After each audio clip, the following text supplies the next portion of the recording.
Hi friends, आज हम बात करेंगे जैव प्रौद्योगिकी या बायोटेक्नोलॉजी का part second part first upload कर दिया गया है। इससे पहले यदि आपने वह नहीं देखा तो पहले वह आप देखिए, जिससे आपको एक अच्छी समझ विकसित होगी। और इसके बाद ही यदि आप ये पार्ट सेकंड देखेंगे तो आप इसकी कंटिन्यूएशन में बाकी की जानकारी भी ले पाएंगे। तो पार्ट सेकंड में सबसे पहला टॉपिक आता है जीन या जीनोम एडिटिंग का। बात करें जीनोम एडिटिंग की, तो जीनोम एडिटिंग क्या है? जीनोम एडिटिंग जेनेटिक इंजीनियरिंग की एक बहुत ही अत्यधिक सटीक तकनीक होती है, प्रिसाइज तकनीक होती है। क्या? जीनोम एडिटिंग, या जिसे जीन एडिटिंग भी कह सकते हैं। इसके माध्यम से क्या होता है? इसके माध्यम से किसी भी जीव या कोशिका के डीएनए में इच्छित स्थान पर बदलाव किया जा सकता है। इसके अंतर्गत क्या किया जा सकता है? कोई भी जीव मतलब कोशिका के डीएनए में इच्छित स्थान पर बदलाव किया जा सकता है। बात करें किस प्रकार से बदलाव किया जाता है, तो इस तकनीक के तहत डीएनए के किसी विशिष्ट भाग को हटाया जा सकता है, बदला या रिप्लेस किया जा सकता है, या फिर उसमें किसी नए जीन का प्रवेश कराया जा सकता है, जैसे जीनोम एडिटिंग या जीन एडिटिंग कहेंगे।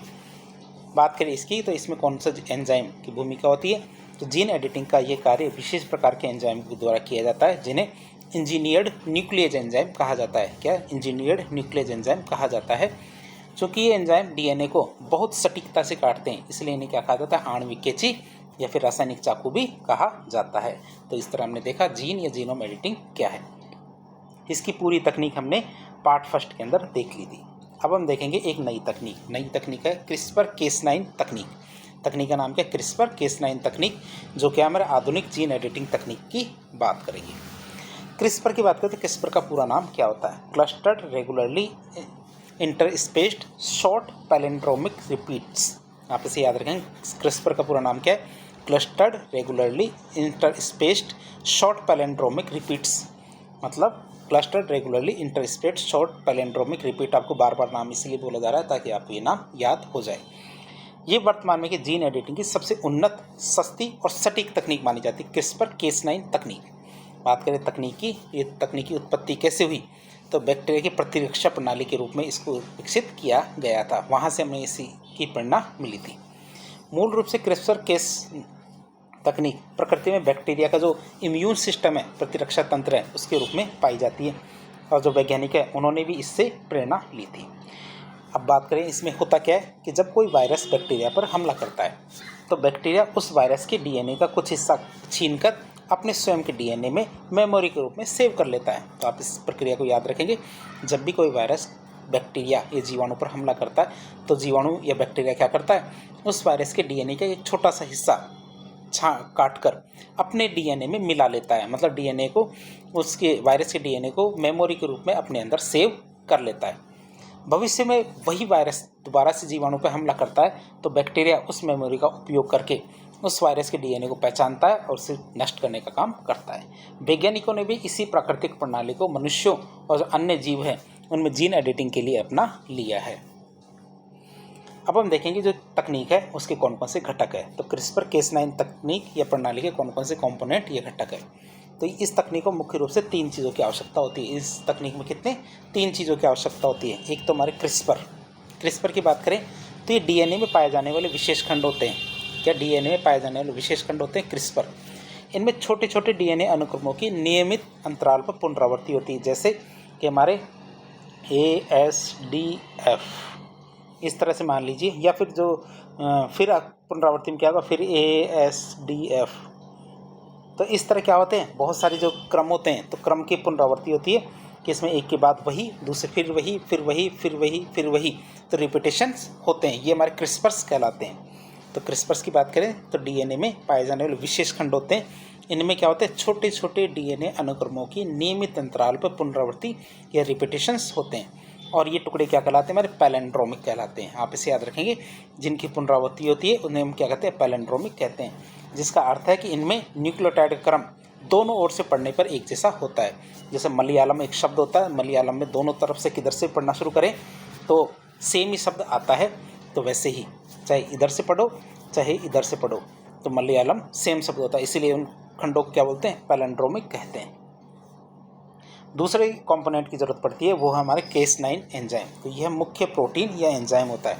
ये Cas9 एंजाइम की बात करें तो मुख्य प्रोटीन या एंजाइम होता है जो आणविक कैंची की तरह काम करता है। तो ये हमारे क्या करता है? आणविक कैंची या फिर मॉलिक्यूलर सीजर्स की तरह काम करता है। इसका मुख्य कार्य डीएनए को उस विशिष्ट स्थान पर काटना होता है जहां बदलाव किया जाना है। तो उस खास जगह पे डीएनए को काटने का काम करता है Cas9 एंजाइम, जहां से हमें बदलाव करना है। फिर तीसरी कंपोनेंट की जरूरत पड़ती है हमें गाइड आरएनए की। गाइड आरएनए की बात करें, जिसे जीआरएनए भी कहते हैं, तो ये प्रयोगशाला में कृत्रिम रूप से तैयार किया गया एक छोटा सा आरएनए खंड होता है। गाइड आरएनए क्या होता है? प्रयोगशाला में या लेबोरेटरी में क्या करते हैं, कृत्रिम रूप से इसको तैयार किया जाता है। एक छोटा सा आरएनए खंड होता है और ये जीपीएस या मार्गदर्शक की तरह काम करता है। जो हमारे गाइड आरएनए नाम में गाइड है, तो ये कैसे काम करता है? ये हमारे मार्गदर्शक की तरह काम करता है। इसका अनुक्रम बिल्कुल उस डीएनए जो हिस्से हैं उससे मेल खाता है, जो हमने क्या देखा था, पैलेंड्रोमिक देखा था डीएनए, तो उससे बिल्कुल मेल खाता है जिसे हम काटना या बदलना चाहते हैं। और ये क्या लेबोरेटरी में बनाया जाता है। 3 कंपोनेंट देख लिए हमने CRISPR-Cas9 तकनीकें। एक तो हमारा CRISPR होता है जिसमें क्या पुनरावृत्ति रिपीटेशंस होते हैं, जिसे पैलेंड्रोमिक कहते हैं। दूसरा हमारा Cas9 एंजाइम है, ये क्या कहता है, उस डीएनए को उस स्थान से काटता है जहाँ बदलाव करना है। तीसरा हमारा गाइड आरएनए है जो हमारा लेबोरेटरी में बनाया जाता है। अब जो तकनीक है उसके चरण देखते हैं, ये कैसे काम करती है। सबसे पहले देखें CRISPR-Cas9 तकनीक कौन कौन से चरणों में काम करती है। पहला चरण आता है कॉम्प्लेक्स का निर्माण। कॉम्प्लेक्स फॉर्मेशन की बात करें तो सबसे पहले प्रयोगशाला में तैयार किया गया गाइड आरएनए और Cas9 एंजाइम आपस में जुड़ जाते हैं। आप याद रखेंगे, तीसरा कंपोनेंट गाइड आरएनए था, दूसरा कंपोनेंट Cas9 एंजाइम था। ये दोनों आपस में जुड़ के एक कॉम्प्लेक्स या समूह बना लेते हैं। आप इसे याद रखेंगे, दोनों जुड़े और एक कॉम्प्लेक्स या समूह बना लेते हैं। फिर आता हमारा दूसरा चरण। दूसरे चरण में क्या होता है, लक्ष्य डीएनए की खोज की जाती है। टारगेटेड जो बाइंडिंग है उसकी खोज की जाती है। उसकी बात करें तो ये कॉम्प्लेक्स जो हमने कॉम्प्लेक्स बनाया है कोशिका के अंदर प्रवेश करता है। ये कॉम्प्लेक्स क्या करता है, जो वांछित कोशिका है उसके अंदर प्रवेश करता है। गाइड आरएनए पूरे डीएनए में उस विशिष्ट हिस्से की खोज करता है, ये टारगेट डीएनए उसकी खोज करता है जिससे वो हमारे जो मेल खाता है और वहाँ जाके चिपक जाता है। तो गाइड आरएनए क्या करता है, पूरे डीएनए में उस विशिष्ट हिस्से की खोज करता है, जो टारगेट डीएनए की खोजता है जिससे वह मेल खाता है और वहाँ जाके वो अपने आप ही चिपक जाता है। तीसरा फिर डीएनए को काटना, टारगेट क्लेवेज की बात करें, जैसे ही गाइड आरएनए सही जगह जाके जुड़ जाता है, Cas9 एंजाइम सक्रिय हो जाता है और वह डीएनए को उस हिस्से को खोल देता है और अपनी कैंची जैसी क्षमता से उस लक्षित अनुक्रम को ठीक उसी जगह से काट देता है। तो Cas9 क्या करता है, क्योंकि गाइड आरएनए और Cas9 आपस में जुड़ के कॉम्प्लेक्स बना लेते हैं। फिर ये साथ साथ जुड़े कॉम्प्लेक्स क्या करता है, कोशिका के अंदर प्रवेश करेगा। कोशिका के अंदर प्रवेश करने के बाद गाइड आरएनए पूरे डीएनए में वो अनुक्रम ढूंढेगा जो उससे मेल खाता है। जैसे पता चल जाएगा कि ये वाला हिस्सा गाइड आरएनए से मेल खाता है, तो गाइड आरएनए वहाँ जाके चिपक जाएगा। जैसे वो चिपकेगा तो जो हमारा Cas9 प्रोटीन है, तो Cas9 एंजाइम क्या करेगा, सक्रिय हो जाता है। ये क्या करता है, उस हिस्से को काट देता है और जो गाइड आरएनए उसको उसकी जगह चिपका देता है। फिर मरम्मत और बदलाव की बात करें, डीएनए रिपेयर और एडिट की, तो डीएनए के कटने के बाद कोशिका की प्राकृतिक मरम्मत प्रणाली सक्रिय हो जाती है और इस समय वैज्ञानिक क्या अपनी इच्छा के अनुसार कटे हुए हिस्से को हमेशा के लिए निष्क्रिय कर देते हैं। जो कट के अलग हो गया उस हिस्से को पूरी तरह से निष्क्रिय या डिलीट कर देते हैं, या फिर होमोलॉजी डायरेक्टेड रिपेयर के माध्यम से एक नया स्वस्थ और वांछित जीन उस खाली जगह पे डाल दिया जाता है। इस प्रकार एक खराब या बीमारी पैदा करने वाले जीन को हटाकर उसकी जगह एक स्वस्थ जीन प्रतिस्थापित किया जा सकता है। तो इस तरह हमने CRISPR-Cas9 तकनीक के बारे में देखा। चित्र के माध्यम से इसको देख लेते हैं। पहले चरण में क्या होता है, कॉम्प्लेक्स का निर्माण किया जाता है। कॉम्प्लेक्स के निर्माण में हमारे Cas9 एंजाइम और जो हमारे गाइड आरएनए, ये गाइड आरएनए, इन दोनों को जोड़ के एक कॉम्प्लेक्स निर्माण किया जाता है। फिर इस कॉम्प्लेक्स को कोशिका के अंदर डाला जाता है। ये हमारा कॉम्प्लेक्स है, ये कोशिका के अंदर चला गया। फिर तीसरे चरण में क्या किया जाता है, जो गाइड आरएनए उस डीएनए खंड की पहचान करता है जिससे वो मेल खाता है। फिर जैसे वो मेल खाता है तो Cas9 जो एंजाइम है उसमें से डीएनए के उस भाग को काट देता है। तो तीसरे चरण में यह होता है। चौथे चरण में क्या होता है, हमारा मरम्मत और बदलाव किया जाता है। इसका मतलब काटने के बाद वांछित जो डीएनए आरएनए खंड है उससे जुड़ जाएगा और धीरे धीरे प्राकृतिक रूप से उसमें चेंज होते जाते हैं और वो अपने आप को ठीक कर लेता है। और फिर लास्ट में हम देख रहे हैं ये वाले चित्र के अंदर कि हम इसके माध्यम से क्या कर सकते हैं, खराब जीन हटाकर एक स्वस्थ जीन को प्रतिस्थापित कर सकते हैं। तो ये हमारे CRISPR-Cas9 तकनीक है। अब हम देखेंगे एक नई चीज़, बायोटेक्नोलॉजी का एक नई चीज़ या नया टॉपिक आता है स्टेम सेल। स्टेम सेल की बात करें तो स्टेम सेल क्या होती है, स्टेम सेल होती है हमारी अविभेदित अनडिफ्रेंशिएटेड प्राथमिक कोशिकाएं होती हैं। यदि आपसे पूछा जाए स्टेम सेल क्या होता है, तो स्टेम सेल क्या होती है, अविभेदित मतलब अनडिफ्रेंशिएटेड प्राथमिक कोशिकाएं होती है इनमें शरीर के किसी भी अंग विशेष की कोशिकाएं हो सकती है, जैसे हमारा हृदय, त्वचा, लाल रक्त कणिकाएं, तंत्रिका कोशिका। तो ये कोई भी कोशिका होता है, इनमें परिवर्तन होने की अद्भुत क्षमता होती है। तो आपसे यदि पूछा जाए स्टेम सेल क्या होती है, तो आपको क्या बताना है? स्टेम सेल अविभेदित प्राथमिक कोशिकाएं होती है, अनडिफरेंशिएटेड प्राथमिक कोशिकाएं होती है, जो क्या करती है, शरीर की किसी भी अंग विशेष की कोशिका, जैसे हमारे हृदय, त्वचा, लाल रक्त कणिका या फिर तंत्रिका कोशिका, इनमें परिवर्तित होने की इनमें अद्भुत क्षमता पाई जाती है। इसलिए इनको क्या बोलते हैं? मास्टर कोशिका या मास्टर सेल्स भी कहा जाता है। हमारे चिकित्सकीय उद्देश्यों जैसे बीमारी के इलाज और ऊतकों की मरम्मत के लिए इन स्टेम सेल्स का उपयोग करना ही स्टेम सेल थेरेपी कहलाता है। क्या हमारे जो चिकित्सकीय उद्देश्य, जो हमारी बीमारियां हैं, इनका इलाज करने या फिर हमारे ऊतकों की मरम्मत करने के लिए इन स्टेम सेल्स का उपयोग किया जाता है। इसी वजह से इसे क्या कहते हैं? स्टेम सेल थेरेपी कहते हैं। अब स्त्रोत के आधार पर स्टेम सेल के प्रकार देखते हैं। स्त्रोत के आधार पर स्टेम सेल कितने प्रकार के होते हैं? एक होती है स्टेम सेल हमारी भ्रूणीय स्तंभ कोशिका। स्टेम सेल को हिंदी में स्तंभ कोशिका कहते हैं। तो एक प्रकार होता है हमारा भ्रूणीय स्तंभ कोशिका, एम्ब्रियोनिक स्टेम सेल। ये हमारी प्रारंभिक जो भ्रूण होता है, एम्ब्रियो होता है, उससे प्राप्त की जाती है। और ये कैसी होती है? प्लूरीपोटेंट होती है, मतलब शरीर के किसी भी अंग की कोशिकाएं बनाने में सक्षम होती है। इसीलिए इसे क्या कहते हैं? प्लूरीपोटेंट कहते हैं। भ्रूणीय स्तंभ कोशिकाएं, एम्ब्रियोनिक स्टेम सेल।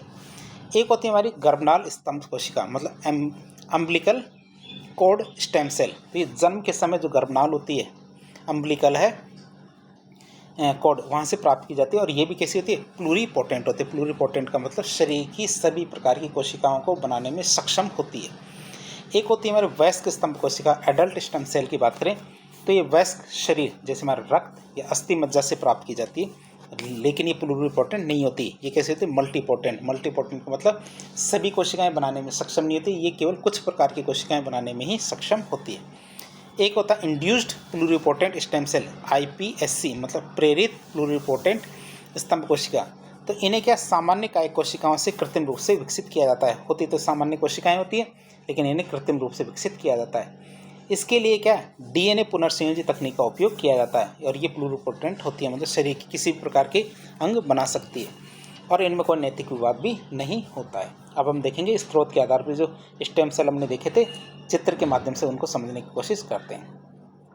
पहला चित्र आता है हमारा भ्रूणीय स्तंभ कोशिका। भ्रूणीय स्तंभ कोशिका की बात करें तो ये कैसी होती है? प्लूरीपोटेंट प्रकृति की होती है। एक गर्भनाल स्तंभ कोशिका होती है, ये भी हमारे प्लूरीपोटेंट प्रकृति की होती है। एक हमारे वयस्क स्तंभ कोशिका है, मतलब शरीर के किसी भी अंग से प्राप्त करेंगे तो ये हमारे मल्टीपोटेंट प्रकृति की होती है। और एक प्रेरित प्लूरीपोटेंट स्तंभ कोशिका तो IPSC तकनीक के माध्यम से बनाई जाती है। तो ये भी हमारी क्या प्लूरीपोटेंट तकनीक प्रकृति की होती है। क्षमता की बात करें तो प्लूरीपोटेंट का मतलब होता है शरीर की किसी भी अंग को बनाने में या किसी भी प्रकार की कोशिका बनाने में जो सक्षम होती है उसे प्लूरीपोटेंट कहते हैं। मल्टीपोटेंट का मतलब होता है कि ज़्यादा नहीं, केवल कुछ कोशिकाएं, ये सीमित प्रकार की कोशिकाएं बनाने में ये सक्षम होती है।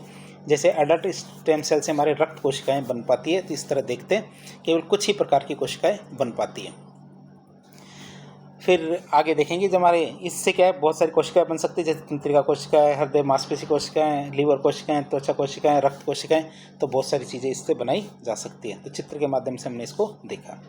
अब हम देखेंगे क्षमता के आधार पर स्टेम सेल का वर्गीकरण। क्षमता के आधार पर जो हमारे स्तंभ कोशिका या स्टेम सेल है उनको कैसे बांटा जा सकता है क्षमता के आधार पर। हमने इनको पोटेंसी के आधार पर देख रहे थे, तो पोटेंसी के आधार पर इसको थोड़ा सा और देख लेते हैं। पहली प्रकार की होती है हमारे टोटीपोटेंट। टोटीपोटेंट का मतलब होता है शरीर की समस्त कोशिकाएं, मतलब पूर्ण मानव शरीर में परिवर्तित होने की जो क्षमता होती है उसे टोटीपोटेंट कहते हैं।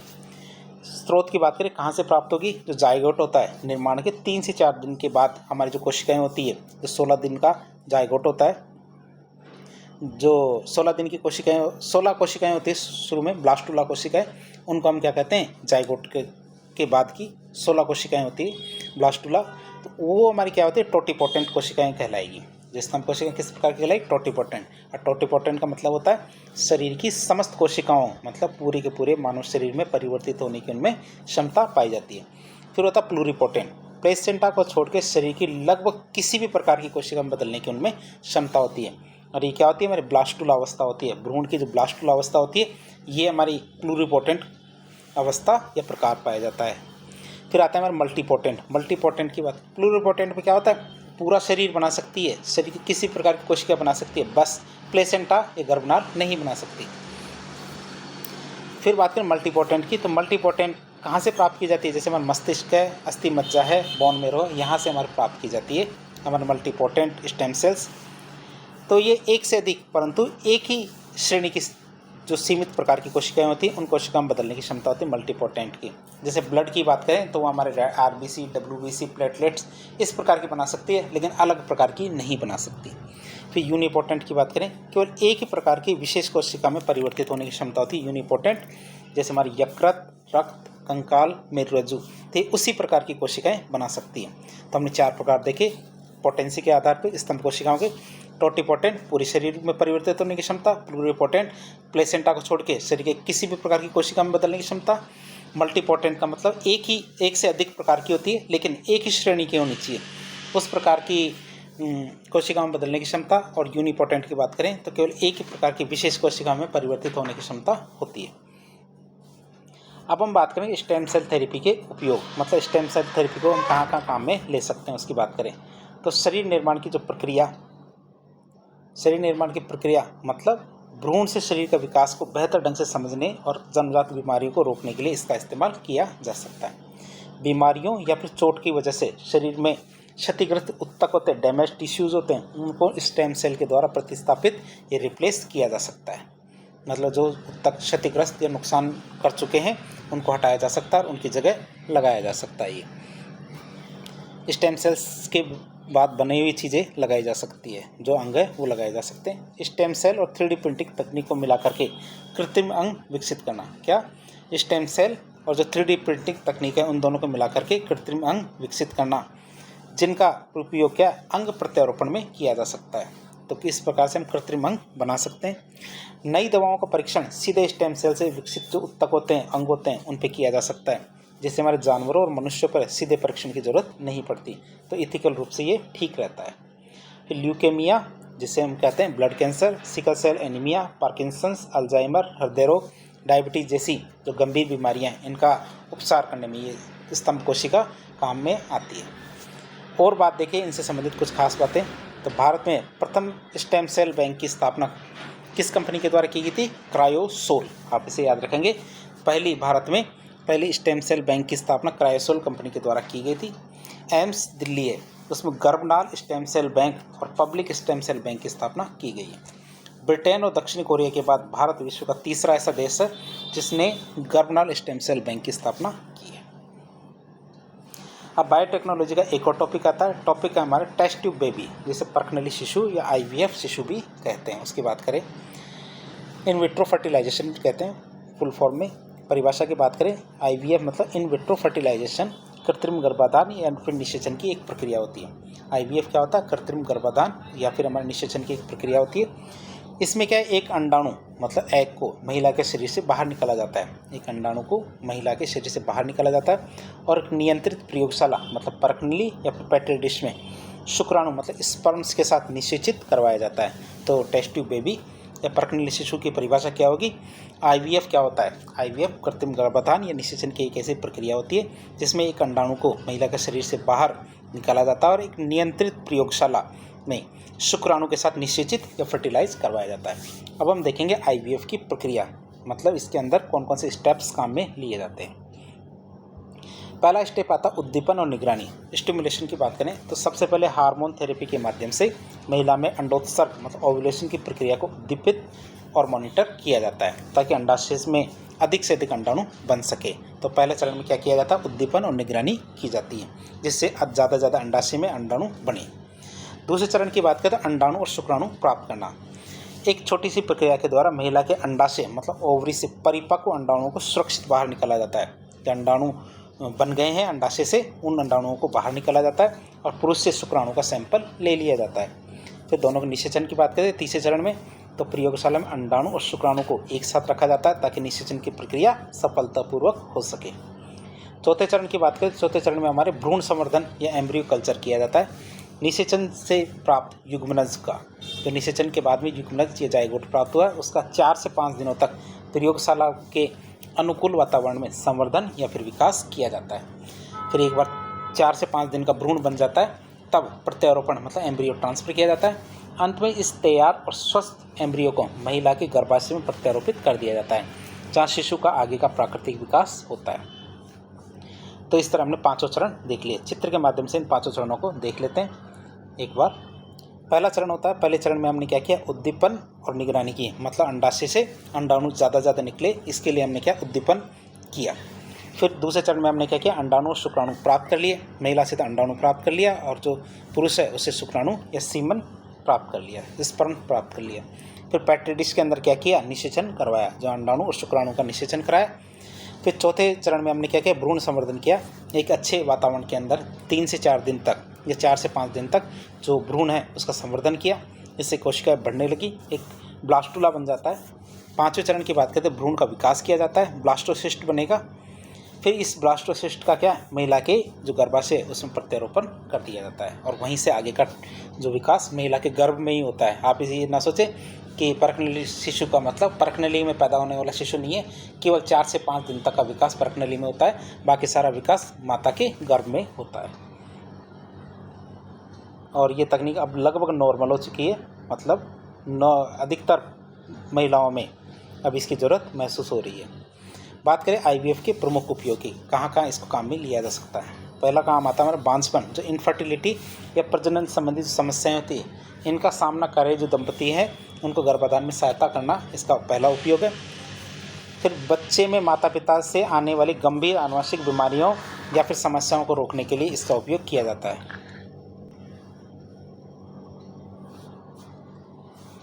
अगला उपयोग देखें तो प्रजनन संबंधी जो क्षमता है, प्रजनन क्षमता से जुड़ी अन्य जटिलताओं के समाधान में हमारे आईवीएफ तकनीक काम में आती है। तो हमारे इसके अनुप्रयोग देख लिए, तो हमने चित्र के माध्यम से देख लिया इसको, आईवीएफ तकनीक को। हमारे इसके 6 चरण थे। पहले चरण में उद्दीपन निगरानी की जाती है, दूसरे चरण में अंडाणु और शुक्राणु प्राप्त किए जाते हैं माता और पिता से, तीसरे चरण में निषेचन कराया जाता है, चौथे चरण में भ्रूण का संवर्धन होता है, पाँचवें चरण में हमारे भ्रूण का विकास होता है और छठे चरण में जो विकसित भ्रूण है 4 से 5 दिनों का, उसको माता के गर्भ में प्रत्यारोपण कर दिया जाता है।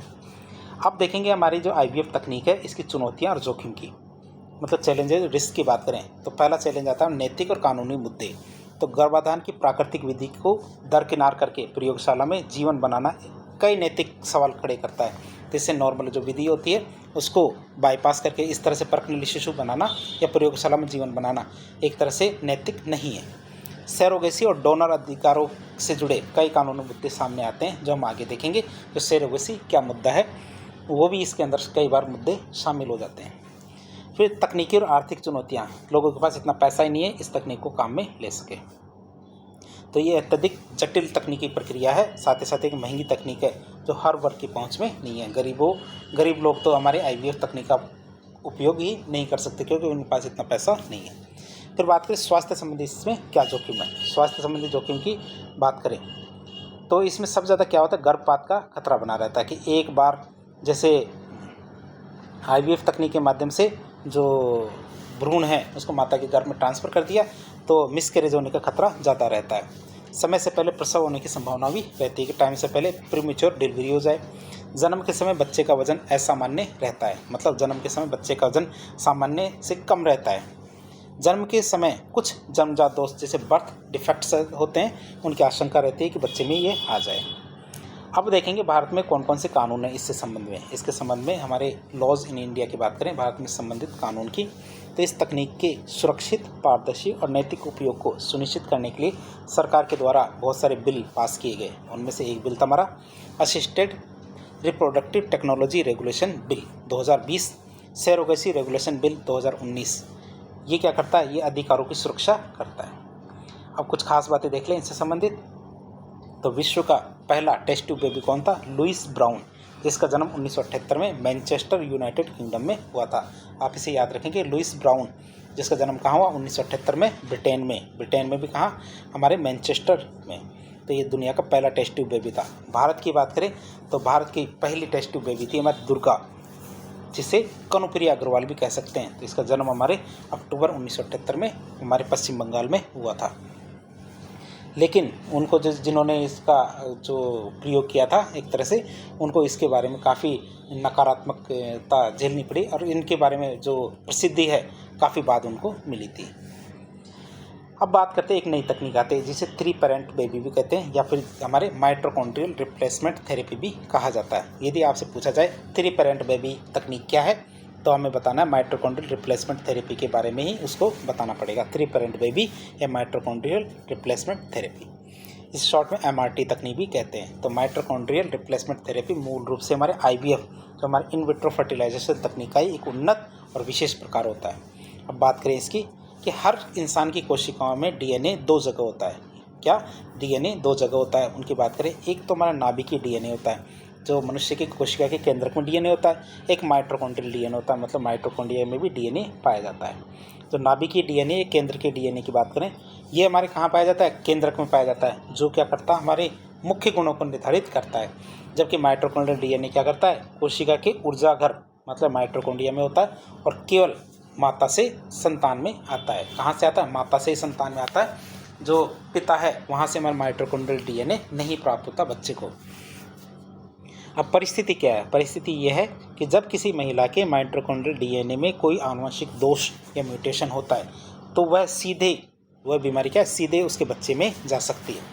इस दौरान क्या किया जाता है? MRT तकनीक में जैविक माता जो असली माता है उनके इस दोषपूर्ण माइटोकॉन्ड्रियल DNA को हटा करके एक स्वस्थ डोनर या फिर दाता महिला के स्वस्थ माइटोकॉन्ड्रियल DNA से बदल दिया जाता है उसको।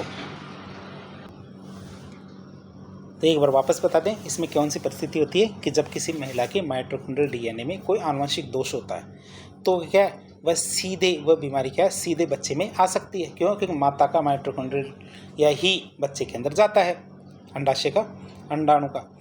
तो क्या होता है? MRT तकनीक में क्या किया जाता है? जैविक माता के या असली माता के इस दोषपूर्ण माइटोकॉन्ड्रियल DNA को हटा करके एक स्वस्थ डोनर या फिर दाता महिला के स्वस्थ माइटोकॉन्ड्रियल DNA से उसको बदल दिया जाता है।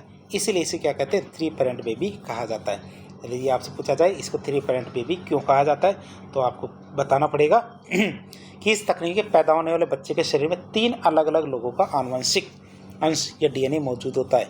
एक तो जैविक पिता का तो नाभिकीय DNA जो शुक्राणु के माध्यम से मिलता है, जैविक माता का नाभिकीय DNA जो अंडाणु के माध्यम से मिलता है, और डोनर या दाता महिला का कहाँ से?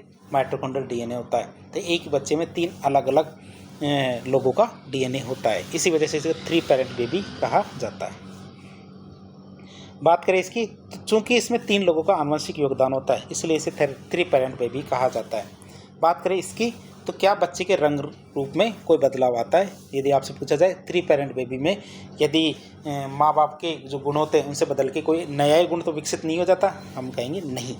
बच्चे की जो आधारभूत विशेषताएं होती है जैसे आँखों का रंग, बालों का रंग, ऊंचाई, रंग रूप, बुद्धिमत्ता, ये पूरी तरह से अपरिवर्तित रहती है।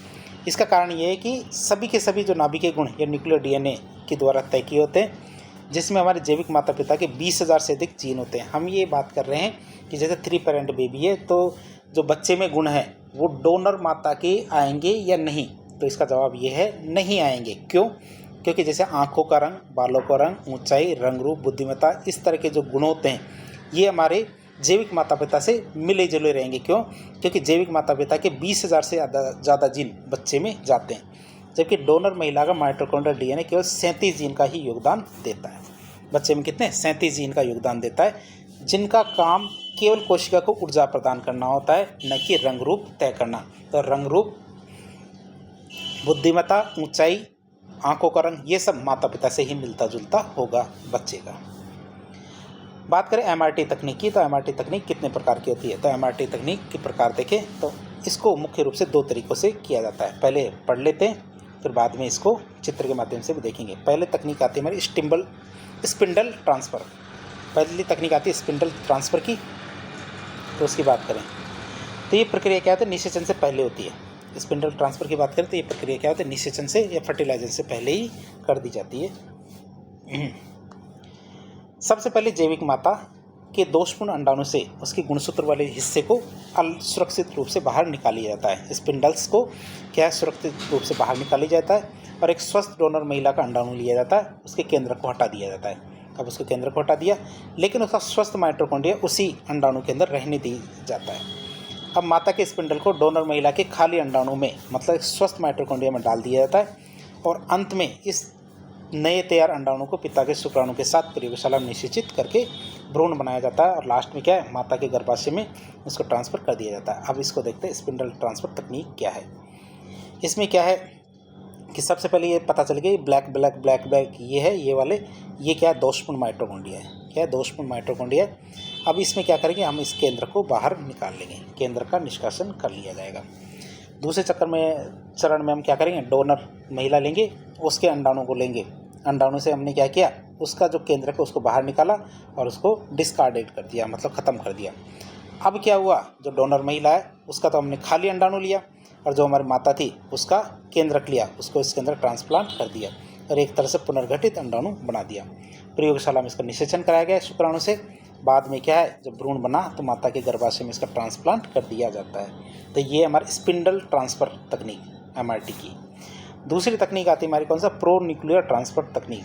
क्या प्रो न्यूक्लियर ट्रांसफ़र तकनीक की बात करें तो इसमें भी चित्र के माध्यम से बाद में देखेंगे, पहले टेक्स्ट देख लेते हैं। ये प्रक्रिया निषेचन के बाद की जाती है। ये प्रक्रिया क्या है, निषेचन के बाद होती है, जबकि हमारी स्पिंडल ट्रांसफ़र तकनीक क्या है, निषेचन से पहले होती थी। ये हमने पहले देख लिया कि ये प्रक्रिया निषेचन से पहले होती थी स्पिंडल ट्रांसफ़र, जबकि प्रो न्यूक्लियर ट्रांसफ़र क्या है, निषेचन के बाद की जाती है। इसमें जैविक माता के अंडाणु और डोनर महिला के अंडाणु दोनों को पिता के शुक्राणु से अलग अलग निषेचित किया जाता है। तो आप नाम याद रखेंगे, जैविक माता के अंडाणु को भी और डोनर महिला के अंडाणु को, दोनों को पिता के शुक्राणु से अलग अलग निषेचित किया जाता है, जिससे दो अलग अलग युग्मनज या जाइगोट बनते हैं निषेचन के बाद। लेकिन कोशिका विभाजन से पहले दोनों जाइगोट्स में प्रोन्यूक्लियस बनते हैं। प्रोन्यूक्लियस मतलब माता का और पिता का दोनों के जो केंद्रक मिलकर क्या बनाते हैं, प्रोन्यूक्लियस बनाते हैं। फिर माता के जाइगोट से प्रोन्यूक्लियस को निकाल लिया जाता है, मतलब दोषपूर्ण माइटोकॉन्ड्रिया को वहीं छोड़ दिया जाता है। डोनर के जाइगोट के प्रोन्यूक्लियस को बाहर निकाल के फेंक दिया जाता है ताकि उसमें स्वस्थ माइटोकॉन्ड्रिया बचे रहे। अब क्या करते हैं, माता के प्रोन्यूक्लियस को डोनर के जाइगोट जिसमें स्वस्थ माइटोकॉन्ड्रिया है उसमें प्रत्यारोपित कर दिया जाता है। इस भ्रूण को फिर माता के गर्भाशय में डाल दिया जाता है और आगे की प्रक्रिया सेम रहती है। तो चित्र के माध्यम से इसको देख लेते हैं, प्रोन्यूक्लियस ट्रांसफ़र तकनीक की। तो इसमें क्या किया जाता है, जैविक माता का अंडाणु है फिर डोनर माता का अंडाणु है, दोनों को जो पिता के शुक्राणु है उनसे निषेचित करवाया जाता है। फिर दोनों के दोनों निषेचित हो जाते हैं। ये जैविक माता का जाइगोट है, ये डोनर माता का जाइगोट है, ठीक है। तो इसमें क्या है, जो ये हमारा माइटोकॉन्ड्रिया है ये विकसित है, मतलब रोगी है। तो हम क्या करेंगे, तीसरे चरण में इसमें से जो जैविक माता है उसके वहाँ से तो प्रोन्यूक्लियस निकाल लिया जाता है और जो डोनर माता है इसका भी जो प्रोन्यूक्लियस है वो निकाल लिया जाता है, और जो डोनर माता है उसका तो प्रोन्यूक्लियस निकाल के फेंक दिया जाता है, जबकि जो जैविक माता है तो उसका प्रोन्यूक्लियस निकाल के जो डोनर माता है तो उसका जो अंडाणु है उसके अंदर उसको डाल दिया जाता है। लास्ट में क्या है, फिर गर्भाशय के अंदर उसको प्रतिस्थापित कर दिया जाता है। तो ये हमारे प्रोन्यूक्लियर ट्रांसफ़र की तकनीक है और ये हमारे निषेचन के बाद की तकनीक होती है। अब MRT तकनीक के उपयोग और महत्व की बात करें तो इसकी बात करें तो आनुवंशिक बीमारी की रोकथाम के लिए इसका उपयोग किया जाता है। इसका सबसे बड़ा उपयोग उन माताओं के लिए होता है जिनके माइटोकॉन्ड्रिया में आनुवंशिक दोष पाया जाता है, और यह तकनीक उन दोषपूर्ण बीमारियों को अगली पीढ़ी या बच्चे में जाने से रोकती है। स्वस्थ संतान की बात करें तो यह तकनीक दंपतियों को एक ऐसा बच्चा पैदा करने में मदद करती है जो आनुवंशिक रूप से उन्हीं का होता है लेकिन जानलेवा माइटोकॉन्ड्रियल बीमारियों से मुक्त होता है। प्रजनन समस्याओं के समाधान की बात करें तो ऐसी दंपति जो माइटोकॉन्ड्रियल दोषों के कारण बार बार गर्भपात या मिसकैरेज या बांझपन का सामना कर रही है उन्हें गर्भाधान में इससे मदद मिलती है। ये हमने MRT तकनीक के उपयोग और महत्व को देखा। अब एक नई शब्द देखोगे आप, कौन सा, सैरोगेसी। सैरोगेसी की बात करें, ये क्या होता है। सैरोगेसी का मतलब होता है किराए की कोख। सैरोगेसी का मतलब क्या होता है, सरल अर्थ होता है किराए की कोख। और यह एक ऐसी व्यवस्था या कानूनी अनुबंध होता है जिसके तहत एक महिला, जिसे हम क्या कहते हैं, सैरोगेट माता कहा जाता है, तो जिसके तहत एक महिला किसी अन्य दंपति या व्यक्ति के लिए बच्चे को अपनी कोख में पालने और जन्म देने के लिए सहमत हो जाती है। मतलब जो इच्छुक माता पिता है वो चाहते हैं कि वो माता क्या है कि अपने गर्भ में बच्चे का पालन नहीं कर सकती, तो इस तरह से किराए की कोख ली जाती है, वहाँ पे उसका बच्चा पलता है। तो एक तरह से हम क्या कहते हैं, सैरोगेसी कहते हैं। दोबारा से बताएं, सैरोगेसी का सरल अर्थ होता है किराए की कोख। यह क्या है, एक ऐसी व्यवस्था या कानूनी अनुबंध होता है जिसके तहत एक महिला किसी अन्य दंपति या व्यक्ति के लिए बच्चे को अपनी कोख में पालने और जन्म देने के लिए सहमत हो जाती है। जन्म के तुरंत बाद बच्चे को कानूनी रूप से उनके जो इच्छुक माता पिता है उनको सौंप दिया जाता है। ऐसे एक मूवी बनी थी इस पर मिमी, आप देख सकते हैं उसको, सैरोगेसी का बेस्ट उदाहरण है। बात करें सैरोगेसी की, तो सैरोगेसी कितने प्रकार की होती है? तो सैरोगेसी को तकनीक और उद्देश्य के आधार पर मुख्य रूप से 2 भागों में बांटा जाता है। सबसे पहले देखेंगे तकनीक के आधार पर सैरोगेसी कितने प्रकार की होती है। तकनीक के आधार पर सैरोगेसी के प्रकार, एक होती है हमारी पारंपरिक सैरोगेसी, कौन सी, जिसे हम कहते हैं ट्रेडिशनल सैरोगेसी कहेंगे। बात करें पारंपरिक सैरोगेसी की, ट्रेडिशनल सैरोगेसी में प्रक्रिया की बात करते हैं तो इसमें इच्छुक पिता मतलब डोनर के शुक्राणु को सीधे सैरोगेट माता के अंडाणु के साथ निषेचित करवाया जाता है। बात करें इसमें आनुवंशिक प्रभाव की, तो इस तकनीक में उत्पन्न होने वाले बच्चे में आनुवंशिक गुण जैविक पिता के और सैरोगेट माता दोनों के होते हैं। क्यों? क्योंकि अंडाणु सैरोगेट माता का ही होता है, जो जैविक माता है वहाँ से अंडाणु नहीं लिया जाता। इसे हम कहते हैं पारंपरिक या ट्रेडिशनल सैरोगेसी। दूसरी होती है हमारी कौन सी, जेस्टेशनल सैरोगेसी। जेस्टेशनल सैरोगेसी की बात करें तो इसमें क्या किया जाता है, इसमें इच्छुक माता पिता दोनों के अंडाणु और शुक्राणु को IVF इन विट्रो फर्टिलाइजेशन तकनीक के द्वारा प्रयोगशाला में निषेचित करवाया जाता है और उसके बाद तैयार जो भ्रूण या एम्ब्रियो को सैरोगेट माता के गर्भाशय में प्रत्यारोपित कर दिया जाता है।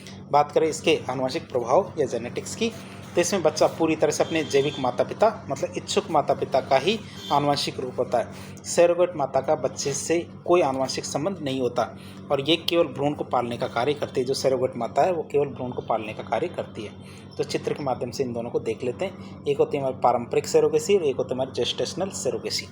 पारंपरिक सैरोगेसी में जो इच्छुक पिता है उसके शुक्राणु का सीधे अंडाणु से निषेचन करा दिया जाता है और इसमें जो सैरोगेट माता ही उसकी आनुवंशिक माता होती है। जो हमारी जैविक माता उसके कोई भी गुण नहीं होता। किसमें? पारंपरिक सैरोगेसी में। जेस्टेशनल सैरोगेसी में क्या होता है, सैरोगेट माता केवल गर्भ धारण करने का कार्य करती है, उसका उस बच्चे से किसी भी तरह का आनुवंशिक रूप से रिश्ता नहीं होता है। अब हम बात करेंगे उद्देश्य के आधार पर सैरोगेसी, तो उसकी बात करें बेस्ड ऑन पर्पज़ की, तो इसमें आती है एक हमारे परोपकारी सैरोगेसी आती है। कौन सी? परोपकारी सैरोगेसी मतलब अल्ट्रुस्टिक सैरोगेसी।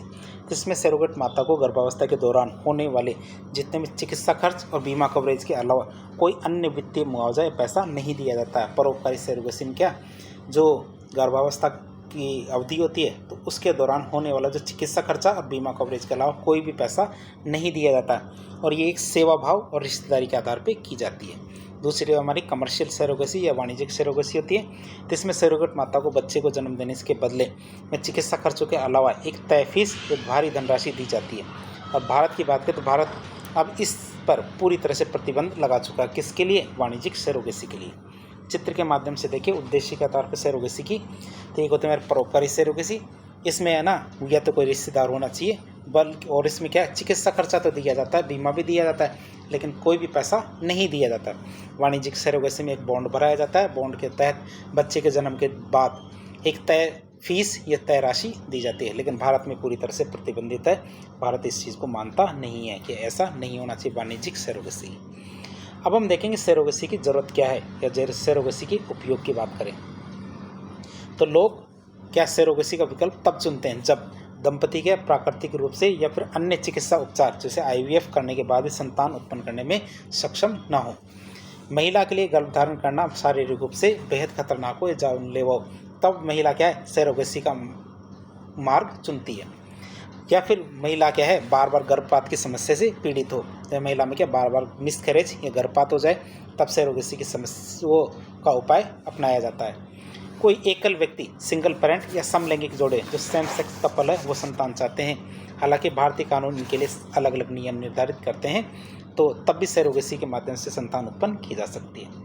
भारत में क्या है, इसके संबंध में एक कानून है। कानून कौन सा? सैरोगेसी विनियमन विधेयक 2019, सैरोगेसी रेगुलेशन बिल 2019 की बात करें, इसके कौन कौन से प्रावधान हैं उनकी बात करते हैं। तो भारत में सैरोगेसी के दुरुपयोग को रोकने और इसे एक सुरक्षित और नैतिक प्रक्रिया बनाने के लिए यह कानून लाया गया था। बात करें इस कानून की कौन कौन सी विशेषताएं, तो ये कानून क्या करता है, कमर्शियल या वाणिज्यिक सैरोगेसी पर पूर्ण रूप से प्रतिबंध लगाता है। ये केवल नैतिक और परोपकारी जो अल्ट्रुइस्टिक सैरोगेसी है इसी की अनुमति देता है। बात करें सैरोगेसी के लिए कौन कौन से पात्रता मापदंड तय किए गए हैं। पात्रता मापदंडों की बात करें, जो भी इच्छुक दंपति है उसके लिए कौन कौन से पात्रता मापदंड होने चाहिए। पहली बात तो भारतीय युगल ही पात्र है, बाहर के लोग आकर भारत के अंदर सरोगेसी नहीं कर सकते। बात करें जो युगल की या जोड़े की, तो शादी को कम से कम 5 साल हो चुके होने चाहिए। आयु सीमा की बात करें तो महिलाओं के लिए 23 से 50 वर्ष और पुरुषों के लिए 26 से 55 वर्ष की उनकी उम्र होनी चाहिए। उन्हें सक्षम प्राधिकारी से अनिवार्यता का प्रमाण पत्र लेना पड़ेगा, मतलब चिकित्सकीय रूप से अक्षम होने का प्रमाण पत्र लेना पड़ेगा और पात्रता का प्रमाण पत्र भी प्रस्तुत करना पड़ेगा। तो ये प्रावधान थे हमारे इच्छुक दंपति के इंटेंडेड पेरेंट्स के लिए थे कि उनकी महिलाओं के लिए उम्र 23 से 50 वर्ष के बीच में और पुरुषों के लिए 26 से 55 वर्ष। तो ये हम एक तरह से 5 वर्ष का क्राइटेरिया माना जाता है कि महिला 18 वर्ष की एक महिला की शादी होती है तो +5 करते ही वह 23 वर्ष की हो जाती है। तो 23 से वो 50 वर्ष के बीच में होनी चाहिए और पुरुषों के लिए 21 वर्ष माना जाता है, जिसमें 5 जोड़ेंगे तो वह 26 वर्ष के हो जाते हैं। तो कम से कम 5 वर्ष उनको शादी के हो जाने चाहिए।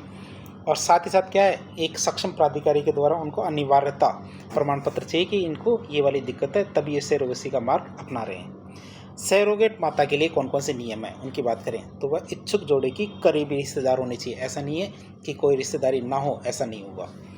वह क्या है, एक विवाहित महिला होनी चाहिए जिसका कम से कम एक बच्चा हो।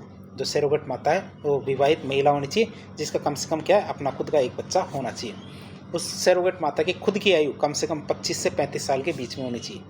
कोई भी महिला अपने जीवन काल में केवल एक ही बार सरोगेट माता बन सकती है। उसे शारीरिक और मानसिक रूप से पूरी तरह से स्वस्थ होने का प्रमाण पत्र भी देना होगा। उसे गर्भावस्था के दौरान और उसके बाद 36 महीने का स्वास्थ्य और बीमा कवरेज प्रदान किया जाना चाहिए। ये हमारे सरोगेट माता के लिए कुछ नॉर्म्स बनाए थे, उनकी बात करें। अब बच्चे के अधिकार और अन्य कड़े नियम की बात करें इसके संबंध में, तो इच्छुक दंपति जन्म लेने वाले बच्चे को किसी भी परिस्थिति में, मतलब यदि बच्चा विकलांग होता है या बीमार होता है तो उस स्थिति में उसको छोड़ नहीं सकते कि ये बच्चा हम नहीं लेंगे, ऐसा नहीं होगा। बच्चे को तो लेना ही पड़ेगा। नवजात शिशु उन सभी कानूनी अधिकारों और विशेषाधिकारों का हकदार होगा जो एक जैविक या प्राकृतिक बच्चे को मिलते हैं। सरोगेसी के दौरान लिंग चयन मतलब सेक्स डिटर्मिनेशन या सिलेक्शन सख्त वर्जित है और एक तरह का दंडनीय अपराध है। देश में सभी सरोगेसी क्लिनिकों को उपयुक्त सरकारी प्राधिकारी के द्वारा पंजीकृत या रजिस्टर्ड होना अनिवार्य है। प्रभावी नियंत्रण के लिए राष्ट्रीय और राज्य स्तर पर सरोगेसी बोर्डों का गठन भी किया गया है। तो ये हमारे जो कानून था सरोगेसी विनियमन अधिनियम 2019, उसके हमने प्रावधान देख लिए थे।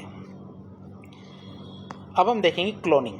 क्लोनिंग हमारा नया टॉपिक है बायोटेक्नोलॉजी का, उसकी बात करें। सबसे पहले क्लोनिंग की परिभाषा देखते हैं। तो क्लोन क्या होता है? क्लोन एक ऐसी जैविक संरचना है जो केवल एक ही जनक से अलैंगिक विधि मतलब एक्सेक्सुअल रिप्रोडक्शन के द्वारा उत्पन्न की जाती है। तो क्लोन क्या होता है? क्लोन एक ऐसी जैविक संरचना होती है जो केवल एक ही जनक से अलैंगिक विधि के द्वारा उत्पन्न होती है। उत्पादित क्लोन अपने जनक से शारीरिक और आनुवंशिक रूप से 100% समरूप या आइडेंटिकल होता है। आप इसे याद रखेंगे, जो क्लोन बनता है तो क्लोन क्या होता है? अपने जनक से शारीरिक और आनुवंशिक दोनों रूप में 100% समरूप या आइडेंटिकल होता है। किसी जीव की हूबहू प्रतिलिपि बनाने की वैज्ञानिक प्रक्रिया को हम क्लोनिंग कहते हैं। यदि शॉर्ट में देखा जाए कि क्लोनिंग प्रक्रिया क्या है, तो किसी जीव की हूबहू प्रकृति क्या हूबहू प्रतिकृति या प्रतिलिपि एग्जैक्ट कॉपी एग्जैक्ट कॉपी बनाने की जो प्रक्रिया होती है उसे हम क्लोनिंग कहते हैं। बात करें क्लोनिंग की तकनीक, क्लोनिंग की टेक्निक्स की बात करें, टेक्निक्स ऑफ क्लोनिंग की, तो क्लोनिंग मुख्य रूप से 2 तकनीकों के माध्यम से की जाती है। क्लोनिंग क्या मुख्य रूप से 2 तकनीकों के द्वारा की जाती है। एक होती है हमारे आर्टिफिशियल एम्ब्रियो ट्विनिंग। क्या आर्टिफिशियल एम्ब्रियो ट्विनिंग की बात करें तो यह तकनीक जो क्लोनिंग की तकनीक है, तो ये क्लोनिंग की एक पारंपरिक तकनीक होती है जो प्राकृतिक रूप से जुड़वा बच्चे पैदा करने की प्रक्रिया की तरह ही काम करती है। क्या प्राकृतिक रूप से जो जुड़वा बच्चे होते हैं किसी भी माता के, तो जुड़वा बच्चे पैदा होने की जो प्रक्रिया होती है उसी प्रकार से आर्टिफिशियल एम्ब्रियो ट्यूनिंग तकनीक काम में ली जाती है। बात करें इसमें होता क्या है, इसमें प्रयोगशाला में शुक्राणु और अंडाणु दोनों का निषेचन करा के भ्रूण बनाया जाता है। इसमें क्या होता है, शुक्राणु और अंडाणु दोनों को मिला करके क्या भ्रूण बनाया जाएगा निषेचन के माध्यम से। फिर विकास के प्रारंभिक चरणों में ही भ्रूण में केवल कुछ ही कोशिकाएं होती है, उन्हें मैन्युअली अलग अलग कर दिया जाता है। जो कोशिकाएं होती हैं उनको अलग अलग कर दिया जाता है। यही हमारी आर्टिफिशियल एम्ब्रियो ट्विनिंग कहलाती है।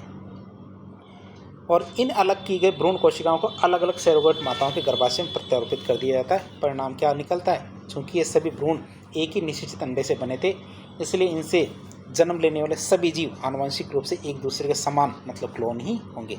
यदि चित्र के माध्यम से इसको देखें तो आर्टिफिशियल एम्ब्रियो ट्विनिंग की बात करें तो निषेचन होता है हमारे पेट्री डिश के अंदर हमारे शुक्राणु और अंडाणु का निषेचन कराया जाता है। भ्रूण कोशिकाओं का अलग कर दिया जाता है। फिर सेरोगेट माताओं में उनको प्रत्यारोपित कर दिया जाता है। अलग अलग माताओं में सेरोगेट माताएं हैं उन प्रत्यारोपित करते हैं। इनसे जो बच्चे जन्म लेंगे वो आइडेंटिकल सेम होंगे, बिल्कुल सेम टू सेम होंगे। दूसरी हमारी तकनीक आती है हमारे कौन से, somatic cell nuclear transfer, CSCNT की बात करें। इस तकनीक में देखते हैं सोमेटिक सेल न्यूक्लियर ट्रांसफ़र की बात करें SCNT की, तो ये क्लोनिंग की सबसे उन्नत और आधुनिक तकनीक है। इसी के माध्यम से हमारे डॉली भेड़ भी बनी थी, जो हमारी पहली क्लोन थी डॉली भेड़, तो इसी के माध्यम से बनाई गई थी। प्रक्रिया की बात करें तो जिस जीव का क्लोन बनाना है उसके शरीर की किसी भी सामान्य कोशिका, मतलब जो बॉडी सेल है सोमेटिक सेल, उससे उसका केंद्रक न्यूक्लियस है जिसमें DNA होता है, उसको निकाल लिया जाता है। ठीक है, तो उसको निकाल लिया, चित्र के माध्यम से फिर देखेंगे। अब क्या करेंगे, अब एक अन्य मादा डोनर से अंडाणु लिया जाता है, एग सेल ली जाती है और उसका अपना केंद्रक बाहर निकाल लिया जाता है और उसे केंद्रक रहित मतलब एन्यूक्लिएटेड कर दिया जाता है। इसके बाद पहले जीव से निकाले गए केंद्रक को उस खाली अंडाणु के अंदर डाल दिया जाता है। इस अंडाणु को रासायनिक उपचार और इलेक्ट्रिक शॉक दिया जाता है। क्या किया जाता है, रासायनिक उपचार और इलेक्ट्रिक शॉक दिया जाता है, जिससे यह एक निषेचित अंडे की तरह व्यवहार करने लगता है और कोशिकीय विभाजन इसमें शुरू हो जाता है। 4-5 दिन तक प्रयोगशाला में विकसित करते हैं, मतलब भ्रूणीय संवर्धन करते हैं, और इसके बाद इस भ्रूण को एक सरोगेट माता के गर्भाशय में डाल दिया जाता है और आगे की प्रक्रिया सामान्य गर्भावस्था जैसी होती है। और ये हमारी कौन सी, सोमेटिक सेल न्यूक्लियर ट्रांसफ़र। तो चित्र के माध्यम से भी इसको देख सकते हैं कि जैसे क्लोन डोनर जीव है तो इसकी शरीर की कोशिका ली जिसका क्लोन बनाना है हमें और उसका केंद्रक बाहर निकाल लिया है। फिर अंडाणु की तैयारी, दूसरा एक मादा ली जिसका अंडाणु लिया और उसका केंद्रक बाहर निकाल लिया, केंद्रक रहित कर दिया। फिर केंद्रक ट्रांसफ़र कर दिया, ये वाला केंद्रक इसके अंदर डाल दिया, फिर इसके अंदर इसको इलेक्ट्रिक शॉक दिया। इलेक्ट्रिक शॉक देने से क्या, इसके अंदर कोशिका विभाजन शुरू होता है, भ्रूण बनता है। फिर इस भ्रूण को एक सरोगेट माता लेते हैं और उसके गर्भाशय में ट्रांसफ़र कर देते हैं। और लास्ट में हमारे जो बच्चा बनता है वो क्या करते हैं, माता से बिल्कुल सेम टू सेम होता है। जो डोनर थी माता जिसके सोमेटिक सेल हमने काम में ली थी उसकी सेम टू सेम कॉपी होती है। बात करेंगे क्लोनिंग के प्रकार। क्लोनिंग कितने प्रकार की होती है, तो उद्देश्य के आधार पर क्लोनिंग को 2 भागों में बांटा जाता है। कई बार पूछ लिया जाता है क्लोनिंग कितने प्रकार की होती है, तो उद्देश्य के आधार पर क्लोनिंग 2 प्रकार की होती है। एक होती है हमारी जनन क्लोनिंग, रिप्रोडक्टिव क्लोनिंग, एक होती है हमारी चिकित्सकीय क्लोनिंग, थेराप्यूटिक क्लोनिंग। पहले बात करें जनन क्लोनिंग की, तो इसका मुख्य उद्देश्य क्या है, एक पूरा नया जीव या प्रतिलिपि बनाना होता है। प्रकार की बात करें तो इसके अंतर्गत मानव क्लोनिंग जो विश्व भर में प्रतिबंधित है, नैतिक रूप से विवादित भी है, और पशु क्लोनिंग जैसे हमारे उन्नत नस्ल के पशु तैयार करना आते हैं, किसमें, जनन क्लोनिंग के अंदर। दूसरी क्लोनिंग होती है हमारी चिकित्सकीय क्लोनिंग। चिकित्सकीय क्लोनिंग थेराप्यूटिक क्लोनिंग की बात करें तो इसका उद्देश्य नया जीव बनाना नहीं होता, बल्कि क्या होता है, क्षतिग्रस्त ऊतक या टिश्यूज होते हैं इनकी मरम्मत या अंगों की मरम्मत करना होता है। इसमें भ्रूण का विकास केवल स्टेम सेल कोशिकाओं को प्राप्त करने तक ही किया जाता है। जो भ्रूण का विकास क्या है, कहाँ के लिए किया जाता है, केवल और केवल क्या, स्टेम सेल कोशिकाएं या एम्ब्रियोनिक जो स्टेम सेल्स होती हैं उनको प्राप्त करने के लिए किया जाता है। और इन स्टेम कोशिकाओं से शरीर का कोई भी अंग या ऊतक विकसित करके रोगी के शरीर में प्रत्यारोपित या ट्रांसप्लांट कर दिया जाता है।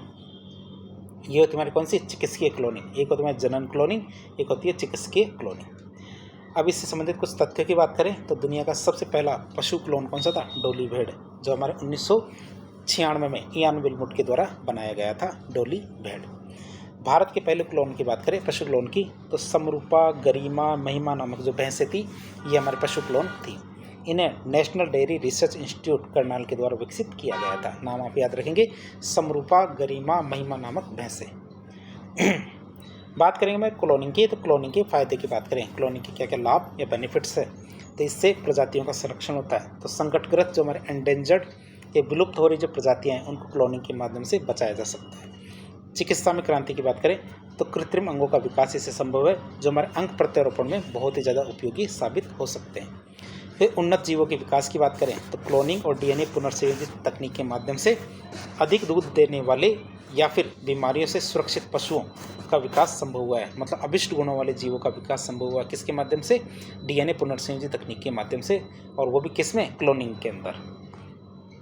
फिर वैज्ञानिक अनुसंधान की बात करें तो ये जीवन के विकास की प्रक्रिया और आनुवंशिक जो जेनेटिक्स है उसको गहराई से समझने में मदद करता है वैज्ञानिक अनुसंधान।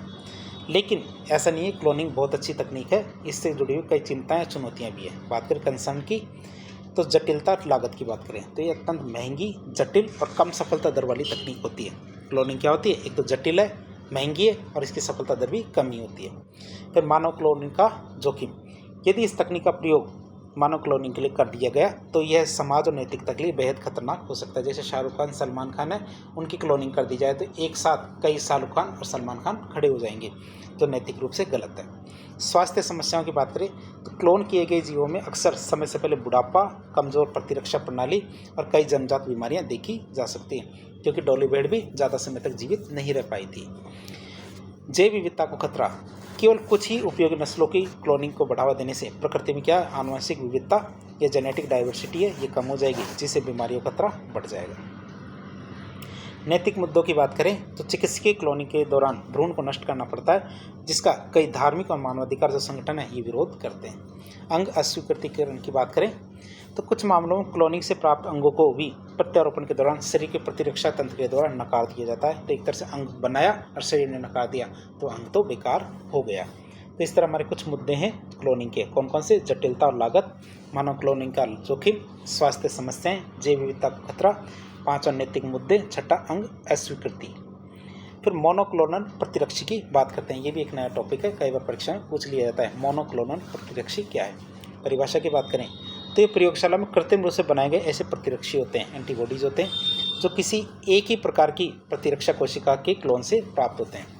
जो क्या है, हमारे किसी एक ही प्रकार की प्रतिरक्षा कोशिका, जैसे हमारे बी लिम्फोसाइट है, तो उनके क्लोन से प्राप्त होते हैं। विशेषता की बात करें तो ये किसी एक विशिष्ट एंटीजन के एक विशेष भाग से जुड़ने के लिए डिजाइन किए गए हैं। बात करें मोनोक्लोनल प्रतिरक्षी की तो इनकी क्या विशेषता होती है, ये क्या है, किसी एक विशिष्ट एंटीजन के एक विशेष भाग मतलब एपिटॉप से जुड़ने के लिए डिजाइन किए जाते हैं। इसके अंतर्गत एक तकनीक होती है जिसको काम में लिया जाता है, जिसे कहते हैं हाइब्रिडोमा तकनीक। हाइब्रिडोमा तकनीक की बात करें तो ये मोनोक्लोनल जो प्रतिरक्षी है इनके, तो इसके बड़े पैमाने पर उत्पादन करने की क्रांतिकारी तकनीक होती है हाइब्रिडोमा तकनीक, जिसके माध्यम से हम मोनोक्लोनल जो प्रतिरक्षी है उनका उत्पादन बड़े स्तर पर कर सकते हैं। बात करें इस हाइब्रिडोमा तकनीक की खोजकर्ता की तो जॉर्जेस कोहलर और सीजर मिल्स्टीन, इन्होंने 1975 में इसका विकास किया था और इस युगांतरकारी खोज के लिए उन्हें 1984 में नोबेल पुरस्कार से सम्मानित किया गया था।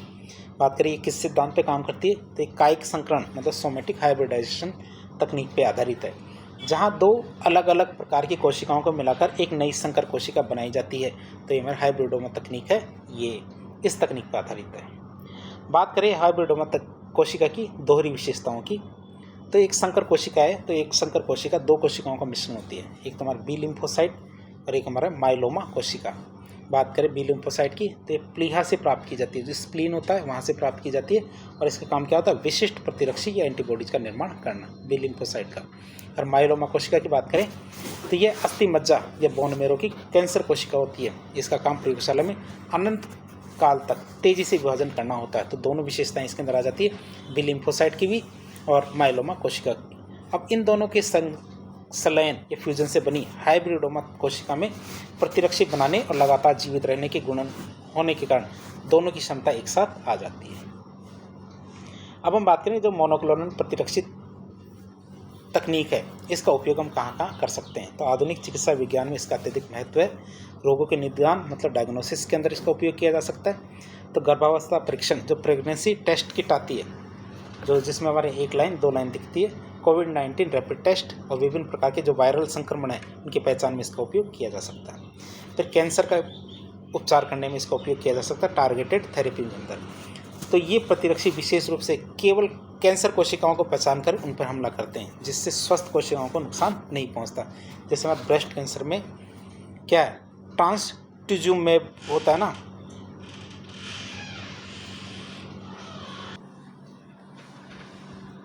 तो हमने देखा मोनोक्लोनल जो प्रतिरक्षी है इनका उपयोग हम कहाँ कहाँ कर सकते हैं, रोगों के निदान में मतलब डायग्नोसिस के लिए कर सकते हैं, कैंसर कोशिकाएं उनको उपचार करने में भी इसका उपयोग किया जा सकता है। ऑटो इम्यून जो रोग है इनका इलाज करने में कर सकते हैं, जैसे हमारे रूमेटॉइड आर्थराइटिस है जैसे बीमारियों में जहाँ पे शरीर की रोग प्रतिरोधक क्षमता ही शरीर को नुकसान पहुँचाने लगती है, वहाँ पे इसका उपयोग प्रतिरक्षी प्रणाली को नियंत्रित करने के लिए किया जा सकता है ऑटो इम्यून रोगों का इलाज करने में।